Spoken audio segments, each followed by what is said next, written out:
நன்றி,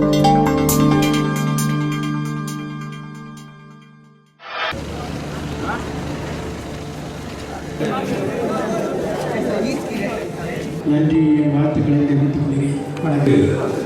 செலவு ஏற்றிருக்கிற சார்பில் எனது வாழ்த்துக்களை தெரிவித்து அந்த அறையிலே சென்று நோன்பு நடக்குமாறு மேடையில் வந்திருக்கும் பெரியவர்களே, இங்கே வந்திருக்கும் பத்தியாக்கள் நண்பர்களே, உங்கள் அனைவருக்கும் என்னுடைய மாலை வணக்கம். அஸ்ஸலாமு அலைக்கும். இந்த நோன்பு திருவிழா சொல்லும்போது வெறும் இஸ்லாமியர்கள் கொண்டாடுறதில்லை. இது பசியோட பட்னியோட இருக்கிறவங்களுக்கு அந்த நேரத்தில் நம்மளுடைய பகிர்ந்து நம்மளுடைய கலந்து அவங்களுக்கு உணவு கொடுக்கறது நமக்கு கிடைக்கிற ஒரு அல்லாஹ் கொடுக்குற ஒரு பிளெஸிங்ஸ் தான் நம்ம சொல்லணும்.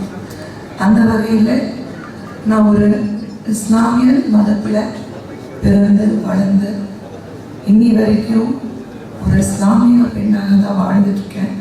ஆனால் நோம்புக்கு எனக்கு சம்மந்தமே இல்லை.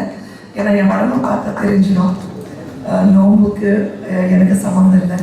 ஆனால் கண்டிப்பாக ஒரு இஸ்லாமிய பெண் அப்படின்னு சொல்லிக்கிறதுக்கு எனக்கு நிறைய பேர் என் கணவர் கல்யாணம் பண்ணதுனால ஒரு ஹிந்து மதத்துக்கு மாற்றிட்டேன், தன்னை மாற்றிக்கொண்டேன்னு எல்லாரும் நினைக்கிறாங்க. அப்படி கிடையாது. பிறந்த மதம் தான் என்றைக்குமே சிறந்த மதம் நான் நினைக்கிறேன். ஒருத்தனை காதலிக்கும் போது, அன்பாக நேசிக்கும் போது, ஒரு குடும்பத்தில் கல்யாணம் பண்ணிட்டு போகும்போது நம்ம மதத்தை மாற்றிக்கொள்ளணும்னு அவசியமே இல்லை. அந்த வகையிலையும் பார்த்தீங்கன்னா கண்டிப்பாக இந்த நேரத்தில் என் கணவருக்கு நான் நன்றி சொல்லணும்.